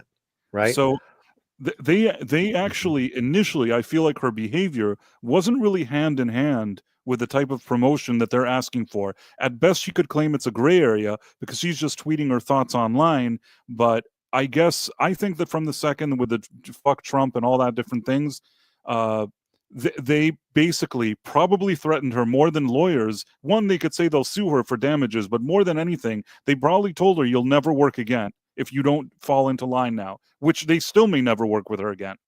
But maybe it scared her enough to shut her mouth.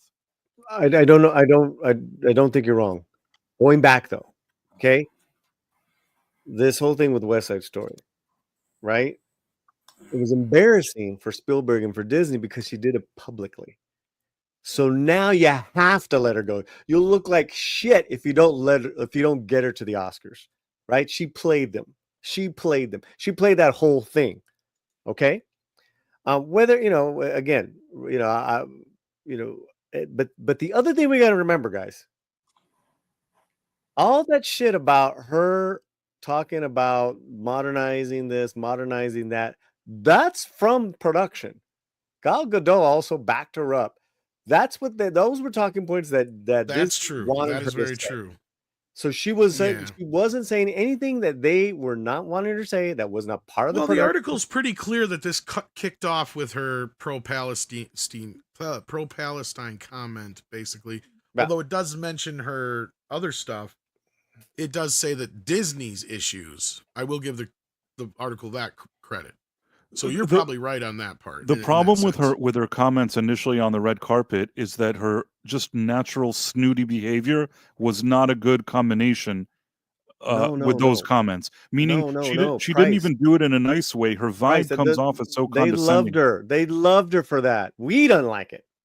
That's true. They did love her for it. They were basically probably applauding her behind the scenes for it. You're probably right, Paulie. I agree. They probably loved it, but in any case, it didn't work the way as they planned. No, that's why they pushed it back a year.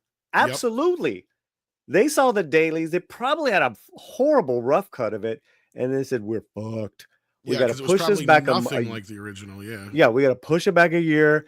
We'll do the reshoots. We're gonna do all that, and we'll keep Rachel busy. Maybe she'll shut up for a year, and people will forget. Remember that, guys? Yeah. And everything was looking okay, and then Trump came and won. That's all I'm trying to tell y'all. Oh yeah, she was doing it before though. I like, even though I don't follow her on Instagram, she popped up on my feed with her comments about how you need to vote blue. I'm thinking to myself, wow. Well, the article said it kicked off with the pro-Palestine comment, and I think that's when they started getting pissed. Yeah. But here's something that Stephanie just posted. This is Rachel in the theater, I guess. She is so full of herself. Look at this. An empty-ass theater, and she's cheering for herself. She's the only one cheering for herself, but yeah. Wow. I love how it gets cut off at the end, so you can imply that maybe other people joined in, but we know fucking nobody did. Because everybody else is like, why is this bitch screaming in this movie theater right now? The whole other three people there. You know what, man? If empty or filled, I've been to those to where, whether it's Romy or a friend and they see themselves on the big screen for the first time and see their credit, they just lose it. That's a big the accomplishment. Friend, fine, but not the individual. But there was a friend taking the video of Rachel. Well, I'm not. Listen, I'm just saying, like, to me, that's the least offensive thing. I know, but I had an opposite experience, Polly. You know that. Did you? Recently, I went to a movie that there was a special screening of, and at the end, once the movie ends, there's a credit where my name, like in real life, appears, and I was kind of embarrassed. Oh my God. I was going to say, anytime I've ever heard anybody else talk about that, it's one thing if everybody else cheers for you. Otherwise, you internalize that shit. I don't know how I feel about that, honestly. I mean, that's fair. By the way, seeing yourself on screen, but for her, it's embarrassing because she's in this whole swarm of empty theaters, and all she did was add insult to the injury of, look at all these empty theaters. Now you have it as the actress who is the star of the movie is at the 900th movie theater. That's what I. By the way, the movie that my name appeared in the credits, it's not even available on streaming. I don't know where to watch it. Like he's just saying that so we don't discover it. He's like trying to I was shit. He's like in the background. He's like writing a nasty letter right now. I want my name taken off of this behind movie, the please. pink curtain of prices. I actually wanted to see the movie again. I had nothing to do with Snow White. I figured it out. You got a voice changer on. I don't. This is actually my real voice. I know who you are. What was it like to direct Barbie? Yeah. Hey, what was it like to write? What was it like to write fucking Snow White? Yeah. No, she wants her name off it. Oh, it's too late. That was the other controversy that's going around now. Some people are saying, "Oh, that's not true," but I'm like, okay, she was fired, but yet she doesn't want her name off the piece of shit.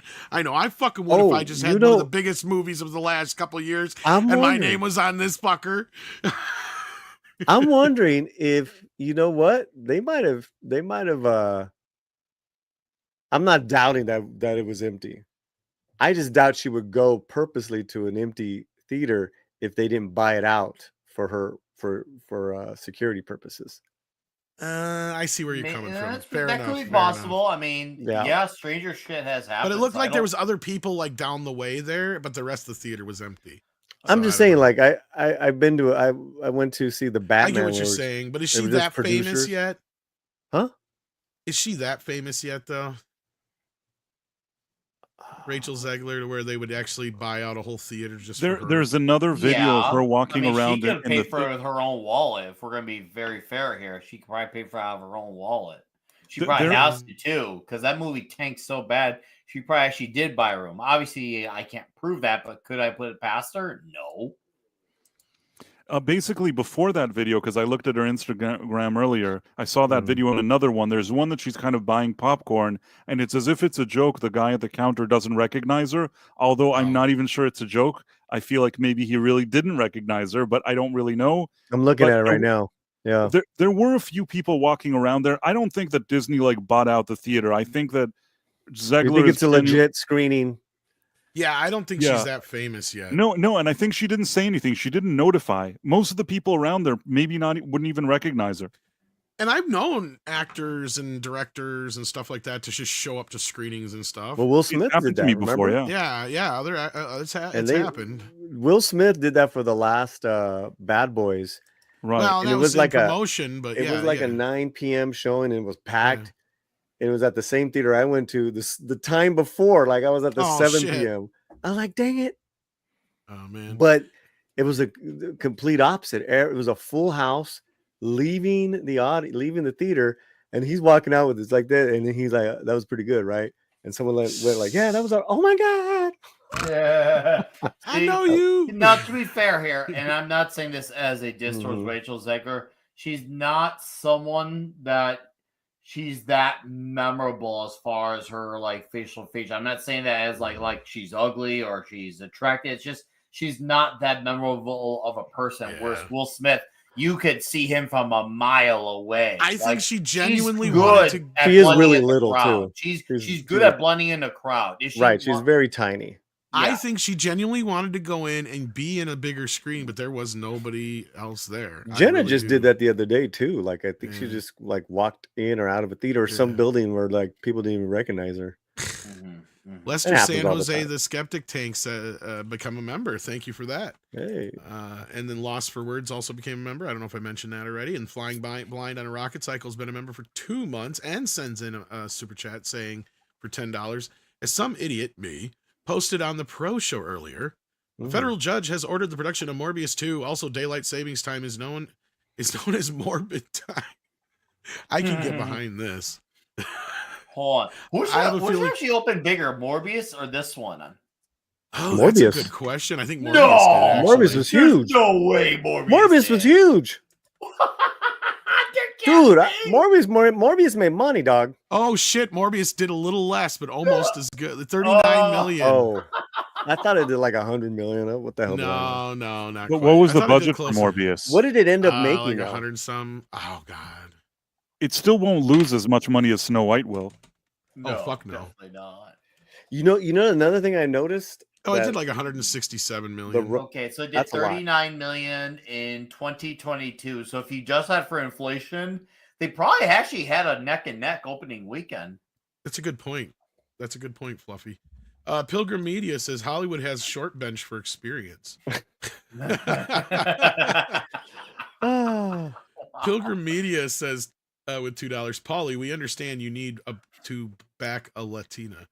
Not necessarily. No, I just think he's not at very all. much backing her. He's as far You as know, I've seen I Polly get to so date- much. Yeah. Go ahead, Price. Go ahead. No, you go. I was just going to say that I've seen you on many occasions actually speak positively about Latinas. In this case, even you seem hesitant, but go on. I get this a lot. You guys know it's called the Latino slant, right? Yeah, you do highlight. That's what I do, right? That's Yeah. that. I'm not an activist. I'm an advocate. I want to celebrate Yes. achievement. That being said, you don't get a free pass. I did not like this film. Oh no, you've been you very know, critical whatever. of There's other thing. We hated Namor. What the fuck? I got to back him up because he's Mexican. I'm Mexican. You were the one So, making all the you know- wetback jokes, I think, first, weren't you? Or Mikey, one of the two was. Oh, what'd you just say? I'm You still know what I'm mad talking that about. they bring an original Latino character in freaking Marvel and he's good and they kill him. I'm still mad about that. White Tiger? Yeah. What bullshit. And I didn't write the fucking movie, Paulie. Yeah, I did say, listen, finally you have Namor. He comes out of the water. A black person sees him. Is like, who is that wetback? That's basically Well, the no, some about subtext. in the story itself is like he has to stay wet. As soon as his back gets dry, he loses his power or some shit like that was in the Well, story. Or my thing is my listen, Pilgrim. maybe it was Mikey who was making that joke. But much yeah. love and respect, but if you really pay attention to my channel, you know we do not give free passes just because it's a Latino production. We'll like hey, you know, this is great, congratulations if it's indie, and then we'll review it. Yeah. And then So, flying, yeah. you know, all right. As there you Flying go. Blind on a Rocket Cycle says here, Morbius made precisely $720 morbizillion Morzillion. Morbizillion. Yeah. Made all those morbid dollars. Yeah, Tom used the W word. I used it in context.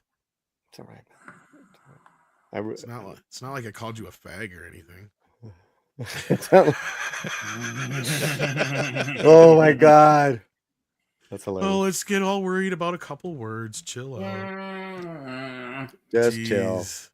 Jeez. Oh, Trump made him no. legal again anyway.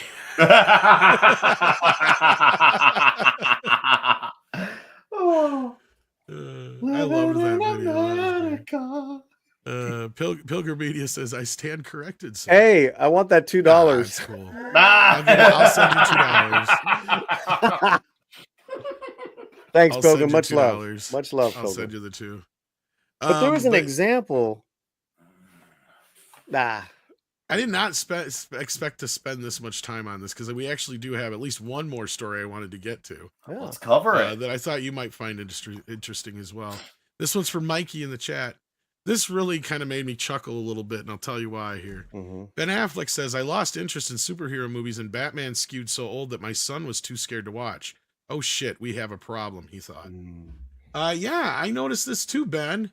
When at the time I was dating a woman who happened to have a 7-year-old who had basically been raising this kid since he was 2, and it was a big deal for me to take him to Superman, to Man of Steel, because he loved the Christopher Reeve Superman movies.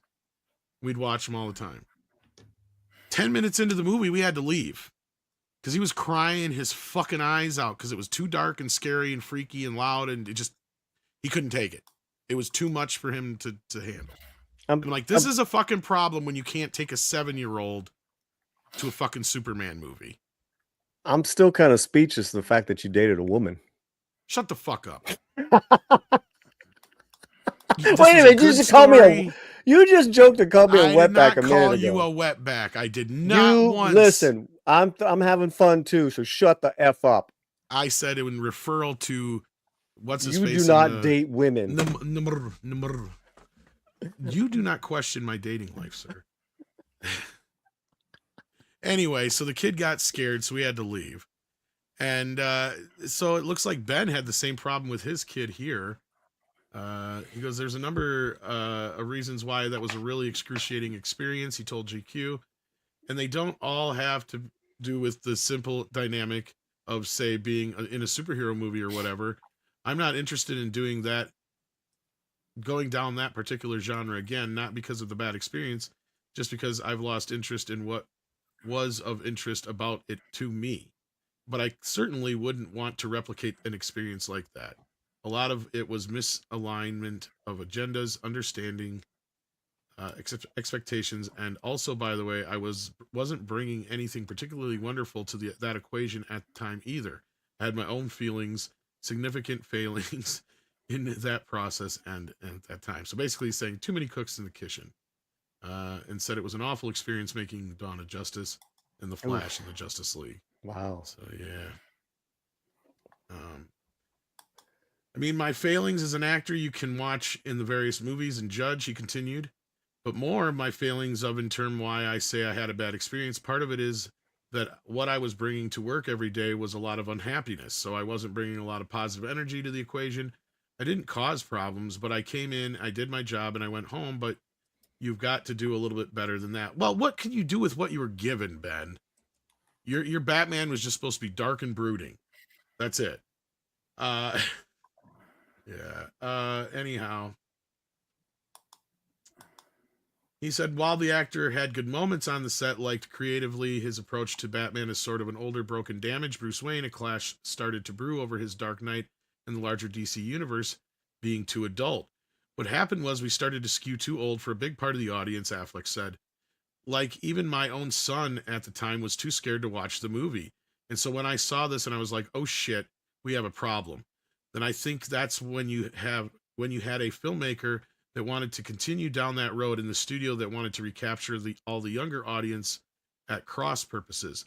Then you have the two entities, two people really wanting to do something different, and that is a really bad recipe. So basically, Ben is saying that Warner Brothers lied about the whole we're giving Snyder time off for his daughter bullshit, as I knew from the start, considering that happened like a year before they shit canned him. But yeah. So yeah, you can get more of this interview over at GQ, but I thought that was interesting, and we love to talk about this nonsense. So I didn't know if you guys had any thoughts on this.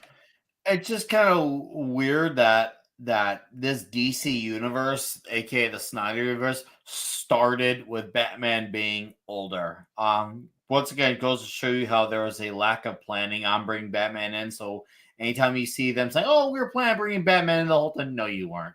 This was only a response because Man of Steel underperformed. Now, so it comes back to the whole Batman Darkness thing.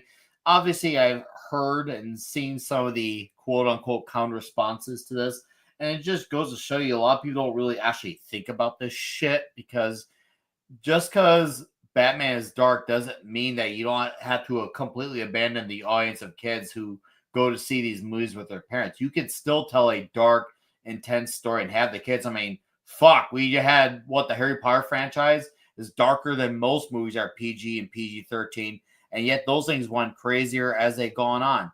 You could do similar things. Batman the Animated Series, dude, I watched that as an adult, and there's things I didn't notice as a kid.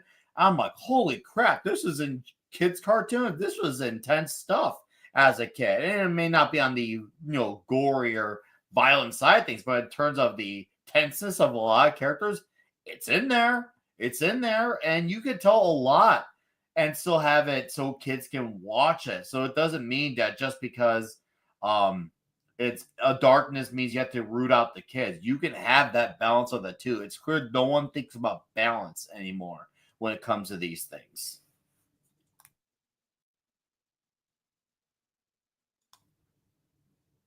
And that's all I got to say about that wherever Tom went. I got nothing to add unless these guys want to add, but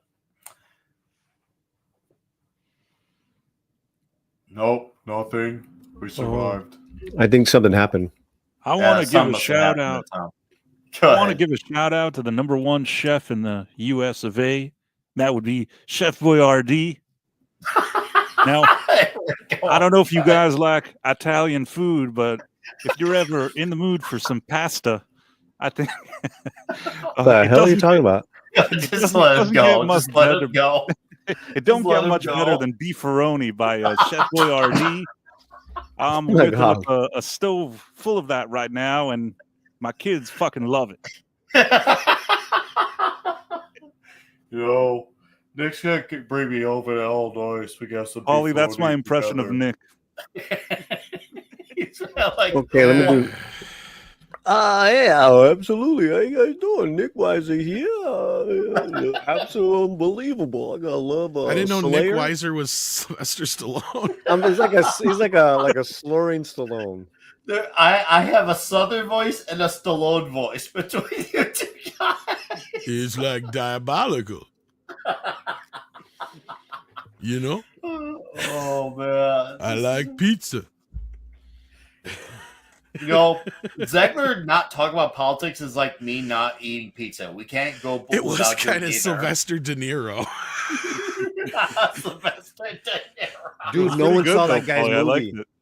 No one. Yeah, saw that movie bombed this weekend. Yeah. I didn't know it was coming out. To be fair, I had no idea. you know, to be that's honest, a marketing problem. one, Robert De Niro himself isn't 20, so I think that like his movies just aren't as popular, and he's made some crappy ones in recent years. But it also didn't help him that he keeps bashing. He's also kind of like a Zegler. The only difference is he has a real career and real prestige behind him, but he is kind of annoying with all of his politics. Undeniable. He's terrible, man. He at least has a history there, and it's undeniable. And, Right, at least these you know, a iconic lot of movies. the greatest movies of all time. You know, he was in a lot of those movies. And yeah, you could say he was typecast for a time, but it worked to his advantage. And also, he's the one who chose to lean in on it. And yet we as audiences still embrace the hell out of it. So I don't know how much of the audience he pushed away. Do I think he pushed away some? Maybe. But obviously those things are really hard to determine.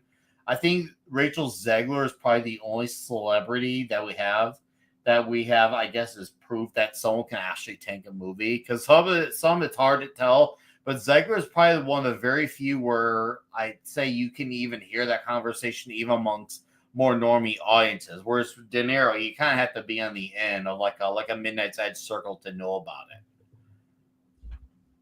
Action Com asks with $2, is it Boyardi or Boyardi? It's neither. Neither. Neither. However I you want to think say it's it. changed over the years too. It had. Well, okay. So, and I know this because I watched a video about this like a few weeks ago or months ago or something like that. The original guy's name is Boyardi, and it's said that way, but it's spelt in the old Italian terms. I think it's similar to what you said here, but I think it has an I at the end. Right. And it's on the cans now. I think after, who was it, Campbell's or whatever company that bought them, I can't remember which one it was. They changed it to the phonetical spelling of Boyardi, or they changed it back when he still had the company just so people would say it right. I can't remember which. It was something along those lines. But yeah, so it's from what I remember, -AR-DEE now. From what I remember initially, it was kind of his own smaller operation, but once the bigger fish came in, and this is like 100 years ago, they came to the conclusion that people didn't know how to pronounce his name, so they said, we're going to write it this way so people can actually pronounce it. Yeah, that's what it looks like here. I just looked it up here. According to, I think, Wikipedia anyway. Yeah. They came up with the Boyardi thing. Right, and Robert I understand Boyd that. De Niro. What'd you say?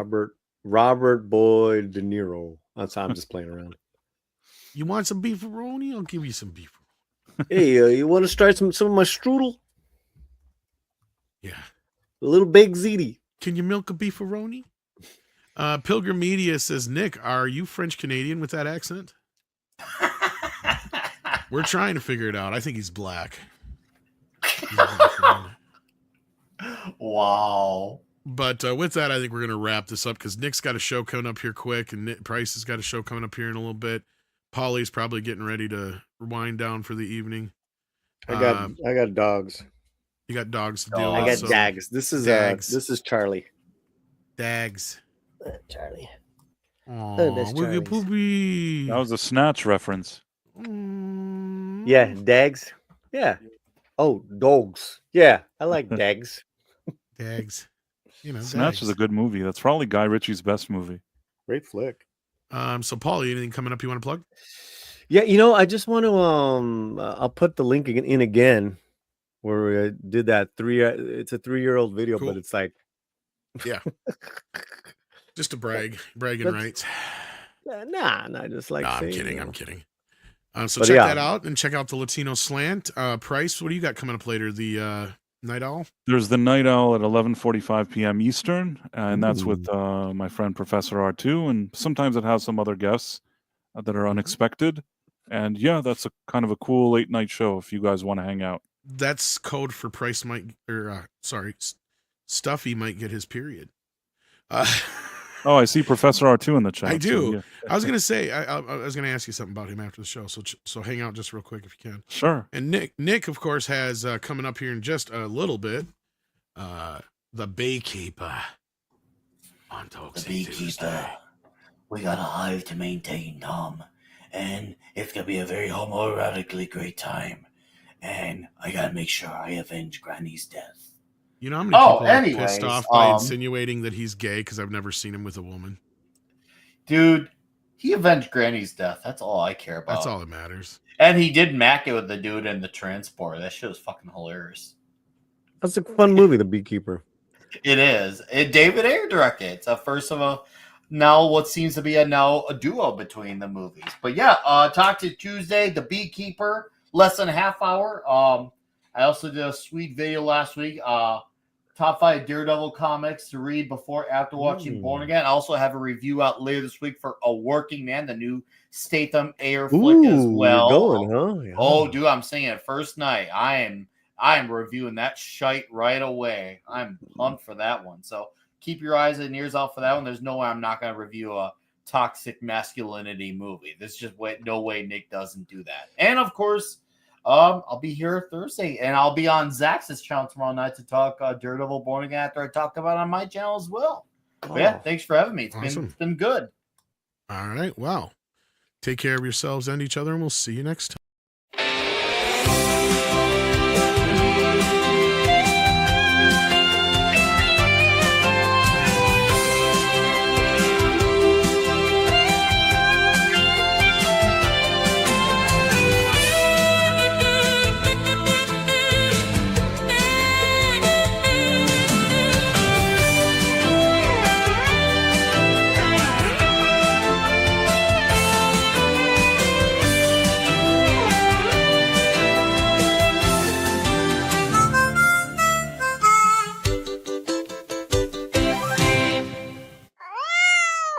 Cute kitty.